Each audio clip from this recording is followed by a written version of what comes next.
I'll lead off with wide receiver. Alrighty. Welcome back, everyone, to another segment of Burnt Coverage. I'm your host, Curtis. And I'm Joel. And we'll be covering wide receivers in this segment, week 6 of your NFL Fantasy Weekly and Daily League season. I'll let Joel go ahead and lead this one off. Awesome. Should I go expensive or cheap? I'll let you choose. Well, you know me, I always like to go cheap. Another Coors Light for you? Your wife would be thrilled. Thanks, All right, I'll go cheap. I'm going to go Mike Wallace, Minnesota Vikings. So he's officially questionable versus Kansas City this week, but he has said that there's, quote, no doubt that he will play Sunday, so I'm not thinking this will be like my Alshon Jeffrey call of 2 weeks ago. So KC has given up the most fantasy points to wide receivers this season. The wide receiver of note going into the season was Charles Johnson after his strong showing in the second half of his rookie season last year. But he's done absolutely nothing this year, which has opened things up for Mike Wallace. And the reappearance of All Day AP has only helped the receiving core of Minnesota. So in his last game, week 4, he went 8 for 83 and a touchdown on 10 targets, and that was against Denver, which I'm on record as saying is being the best defense, real or fake, in all of football. And if you can put those numbers against Denver, I really think that this is a sneaky play for Mike Wallace this week. He's going for the price of $4,500 on DraftKings, $5,400 on FanDuel. Kansas City gives up points to the wide receiver. I don't think it's going to be Charles Johnson. I think my co-host might disagree that this might be a Charles Johnson appearance week. I think that Mike Wallace has done it his entire career. If there's a wide receiver of note in this game, it's going to be Mike Wallace. Yeah, we had a little discussion about it when he said Mike Wallace when we did our pre-show setup. The Charles Johnson thing for me was just like, well, God, if he's gonna do it. And this would be the week, but I think we said that about Melvin Gordon's a couple times this year as so, well. So Charles Johnson isn't a pick of mine by any means. No, but it's just a matter of, because Kansas City's so terrible against a wide receiver, there's going to be a wide receiver that breaks loose in Minnesota. Just which one it's going to be. I think Mike Wallace has the proven track record. And I've never been a fan of Mike Wallace. I have a history in my season-long leagues, especially with this guy. Write in and we will tell you about it. Yeah, it's a long sordid history we'll leave out, but Mike Wallace has never been one of my favorite receivers. It's a great story. I love you, Mike. But Mike Wallace really endeared himself to me. I was not high on him this year at all. I really thought Charles Johnson would be the guy, and he obviously hasn't. You weren't alone, though. I think a lot of people were in that mindset. Yeah. But Mike Wallace, the game against Denver, he showed a lot of grit, had a touchdown, had Aqib Talib on him, and really played a strong running routes game, which has never been his strength. That's why the Steelers got rid of him and kept Antonio Brown. I mean, kudos to them. But at the time, we're like, oh, who's this Antonio Brown guy? We know what Mike Wallace can do. I don't think it's a terrible play. I'm sorry, can you give me the prices? $4,500 on DraftKings, $5,400 on FanDuel. So he's definitely like bottom quarter of wide receivers. Like he's a dirt cheap play that has a very high ceiling this week. Yeah, and as like arguably a number one receiver on a team, like I think Bridgewater is still a competent quarterback. I mean, he hasn't put up big numbers, but I don't think he ever will with Adrian Peterson. No. That's not his fault. They're just going to run the ball a lot. And he doesn't have a great core of receivers like some of his other counterparts do. Yeah, and if you're KC, who are you going to try to stop? You're going to try to stop Mike Wallace? You're going to try to stop Adrian Peterson? Mm-hmm. And even if it turns out to be that kind of that long ball threat, like my boy Allen Hurns had 2 catches for 80 yards and a touchdown, like that sort of game, that'll certainly cover that price. So, yeah, and it could be that way. I think Minnesota, and I think Minnesota puts up some points this week. I think Minnesota is one of the highest scoring teams this week in all the games. Oh, really? Yeah. Against the Chiefs? Yeah, against Chiefs. I think they put up 30s. It's in Minnesota, right? Yeah. That game. Yeah. Yeah, I mean, I wouldn't go that far. I'm telling you. if I was going to go that far, I would probably cover AP too. Yeah, but AP is so expensive. That's the thing. Like, I would love to be able to play AP, but I just think there's better values. Do you think the Chiefs are deflated because of Charles, or they're just going to keep on swinging? No, I mean, I think they'll swing for a quarter. They'll come out. They'll have rallied the troops, but I think I don't expect a lot out of the kid. Chickandrick West. Chickandrick. So no, I mean, who knows? He might break loose, but I don't anticipate a lot. I think it'll be a timeshare. So I just think that Kansas City is gonna come out with a good face, put on a good game face, but I think that will deflate quickly. Well, you swung low, but anything you can do, I can do better. I can do anything better than you. It's that musical theater. I don't know. I heard somebody say it. One my ex-girlfriend maybe. Musical theater. I don't know what musical theater is. My pick on the low end is a really low end pick, Mr. Ed low end pick, and my pick is Dwayne Harris. Now, unless you're a big fan of the NFC East, you might not have heard of Dwayne Harris. He is I wouldn't say as far as journeyman wide receiver, but he certainly hasn't stuck anywhere. He is not an uber talented wide receiver. He is a decent quality reception receiver. He has decent hands and can make plays. Now, why would I talk about him? And sell us more on him? Yeah, and I will. And that's the big setup, folks. That's what we do in the industry. We set you up. So Dwayne Harris, 3,100 in DraftKings, 100 from minimum, 5,300 in FanDuel.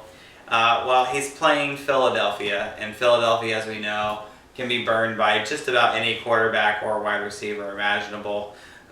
We saw Willie Snead, yes, that Willie Snead, blow up last week against Philly. The big thing about Dwayne Harris is that the other wide receivers on his team, the New York Giants, are banged up. Odell Beckham is banged up, will probably play, but to what ability? Ruben Randle might not play. He would slide into Ruben Randle's place if Ruben Randle can't play. And the thing about Ruben Randle is, in the Giants have never liked Ruben Randle. Ruben Randle is one of those players that seemingly nobody likes or thinks is talented, even though he has performed and puts up good stats. There's something about him. I told Joel earlier, I think Ruben Randle might just smell bad and they just don't want him around. Maybe he has some crazy religious views we don't know about, and they just don't like him. But they don't like him, and they brought Dwayne Harris in specifically to replace Ruben Randle. We also have still no Cruz, and may never have Cruz again at this point. Dwayne Harris playing a team he's very familiar with because he used to play with the Dallas Cowboys. He's playing against the Eagles, which are, in case your first time paying any attention to football, they're in the same division. So he has played them. The blood's still hot for Dwayne Harris against the Eagles. In the last 2 weeks, he had 5 receptions, and then he had 6 receptions last week. And playing on Monday Night Football, which we always know is an exciting, fast-paced game. The Giants' defense is improved or better than we thought they were, but they're still not great. The Eagles should still put up a lot of points, so that means Eli is going to be throwing. And God forbid ODB's out, but if ODB's out and Ruben Randle's out, that means a lot more targets for Dwayne Harris. And more than likely Randle's out. They've been trying to phase him out anyway, so I see probably nearing the double-digit targets for Dwayne Harris this week. And that's good news if you're going to pay $3,100 for him in DraftKings. So ODB banged up from a celebration dance imitating Victor Cruz. I just want to say that. No, I don't agree with this pick at all. I think that Malcolm Jenkins is one of the most underrated safeties in the league, and I think he plays a great center field, and that's where Harris would make his money, and I don't think that he's going to do that. I think if anything, the Eagles are susceptible to the tight end. I know this isn't the tight end segment, but I think Donnell might be the only viable option if ODB is truly banged up, or I don't know if this is just a bit of gamemanship on his part and the Giants' part. But no, I don't see that happening. I got to throw it back to just a few days ago when the Eagles were burned by not one but two wide receivers from the New Orleans Saints. It's garbage time. Cooks. Well, okay. Do you think the Eagles are going to run away with already, this game? The Saints were down by 30 points at that point. Well, 30 points. You obviously think the Eagles are going to beat the Giants, correct? Yeah. Do you think it's going to be a close game? I do. Okay. So since Joel thinks it's going to be a very close game, I didn't say very close. Maybe Harris doesn't get the amount of targets I think he will. This game makes me nervous. But I'll say, if Randall doesn't play, Dwayne Harris for his price, and you can't argue against, he's going to get. I mean, what's his lowest number of targets? 5. What's his lowest number of catches? 0. No, he's gonna get more than one catch. He's a good reception quarterback. I mean, or wide receiver. Oh, is he? He can. He gets the ball. He can't, as a wide receiver, he can't catch the ball. Look, Willie Snead last week. Hope you played him. And now Dwayne Harris this week. Hope you played him. Are you trying to make yourself as to be the wide receiver guru? Hey, I didn't say it, but let's say it. Hi, I'm Curtis, wide receiver guru for bird coverage. Joel, you want to throw in your nobody to listen to, probably a fail wide receiver pick this week? Sure. I'll go out on a limb because I don't know anything about wide receivers. I want to say Julian Edelman. Oh my God! Well, you're going to throw out Arian Foster. I'm going to throw out Julian Edelman. The safest play in wide receiver safest history play? I don't know if it's the safest play. So Julian Edelman is coming off technically his worst game of the season last week, where he caught 4 balls for 120 yards and a touchdown. Well, the worst part is that he caught only 4 balls. Only 4 because he is a PPR machine. I think he only had 5 targets last week, which is one of his lowest numbers of his career that he's in games that he started. But everybody knows that they're playing the Colts. The Patriots are playing the Colts this week. This is the revenge game. You're going to hear all about it on ESPN for 24 hours a day. This is the game. This is the team that ratted out Tom Brady and Bill Belichick for the whole Deflategate thing. But as much as us and every other fantasy and real football show is talking about, this is the Brady FU tour, proving that he is not a cheater, that he is just the greatest quarterback of all time. But I think this is the game where Brady's always a very emotional quarterback, but I think this is the game that he wants. He wants to stomp on their throats, and it's in their house, and he wants to do it in front of their home crowd. I think they're going to go 90 miles an hour from the first whistle to the last whistle. So Julian Edelman, he's averaging 21.8 fantasy points per game. He was my pick last week, and I'm going back to this well because of the numbers I already gave you. And Indy has given up the 4th most fantasy points to wide receivers this year. This game could get ugly. It'll be comical to watch, but we were talking about it off camera as well. This is one of the few weeks where I'm going to advocate a triple stack or even a quadruple stack. If as many Patriots as you want to put in your lineup, I will not argue against it because they could all go off. It could just be 2 guys, but there are going to be 2 Patriots, at least 2 Patriots who go off. It's just a matter of which 2. It could be 5 Patriots who go off. We were talking about Blunt, Lewis, Gronk, obviously, Brady, and Edelman. Amendola even had a brief appearance last week, but this, yeah, Brady's pissed, and he's in Indy.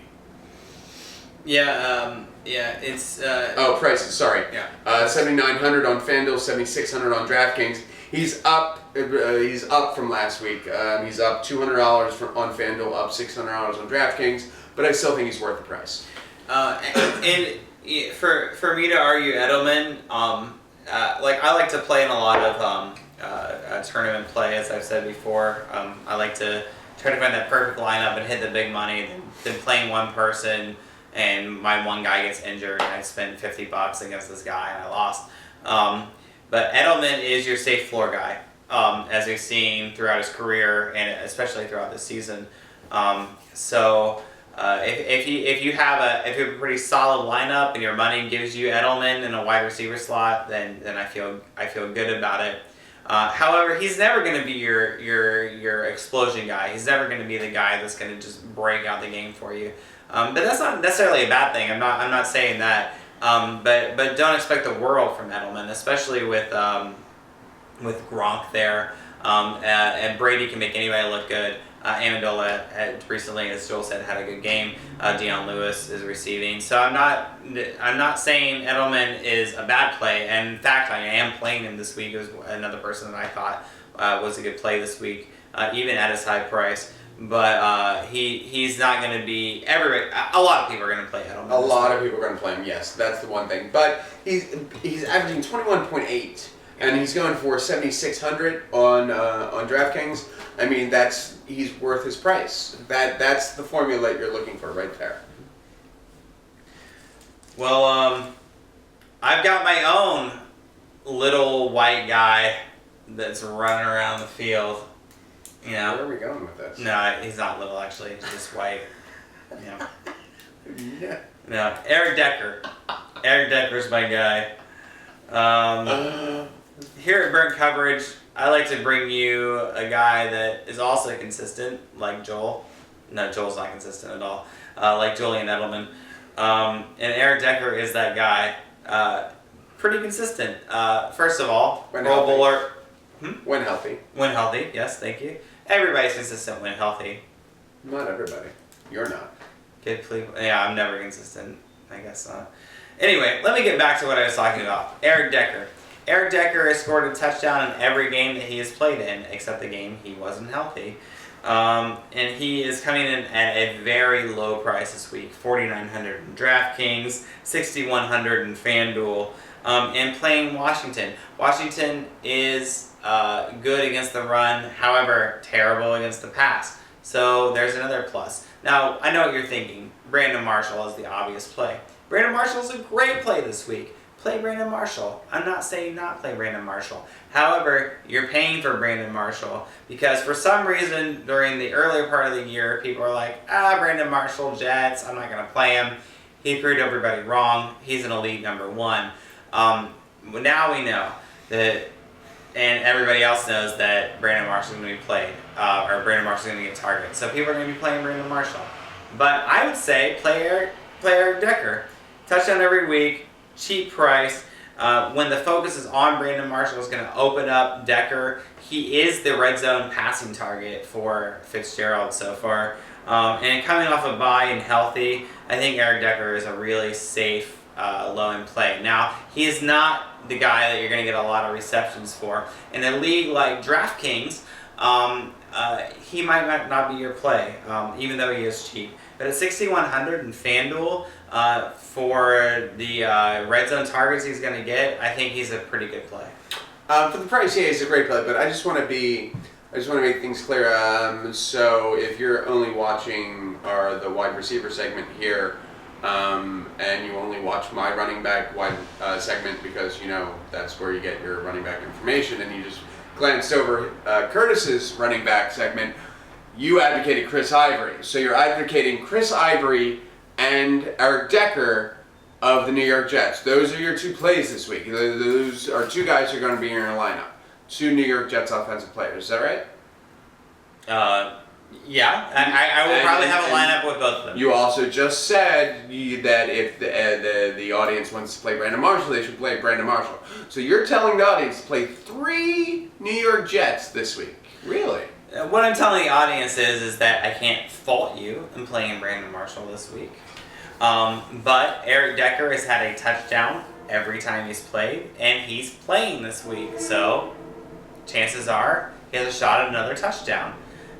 You said in a previous segment that Eric Decker is a Pro Bowl caliber wide receiver. Yeah. So we're getting a Pro Bowl caliber wide receiver at $4,900 in DraftKings and $6,100 in FanDuel. So Why wouldn't I play him? I just don't like the stack of Chris Ivory and Eric Decker. That's my only issue with the argument. I like Eric Decker as a play this week. I just don't like. Well, I'll say this for your stack. Let's say DraftKings. Don't talk about my stack. There's not much to talk about. Eric Decker is 4,900, as I said. Chris Ivory is 5,100. So that's 10,000 in your stack. That's 1/5 of your total amount in DraftKings on two guys that are playing at a very high level against a not so great defense. 10,000 is 1/5 of 50,000. Did you do that math in your head? I did. That was pretty quick. Yeah. Well played. Yeah. I went to community college. I got a few tricks up my sleeve. You're from Florida, obviously. Short sleeves, but there's not a lot of room for tricks, but I can still fit some. Anyway, I digress. Brandon Marshall. I'm not arguing against Brandon Marshall, and I will play second wide receivers a lot. Against the right defense. No, I think Decker is the value play on the Jets this week. Absolutely. I feel it's more as anti-Chris Ivy than Eric Decker. Yeah, and I know that's not the segment, but no, I have no problem with the Eric Decker play. I think for the price, it's kind of ridiculous how low it is. Well, thanks for arguing for 5 minutes against it. I really appreciate that. I do. Yeah, and I'm sure your fans do too. Hello, Joel's mom. Back to my stack. Yeah, back to your stack. You got anything else over there besides hot air and hate? No, that's it. I'm done. Oh wow, awesome. Well, that was another segment of Burnt Beverage. I'm your host Curtis. And I'm Joel the Stack. Joel the Stack. Hey. And we'll be back next segment and next week, covering your daily and weekly plays, FanDuel, DraftKings, etc. And hope to see you next time. On the couch. Bye.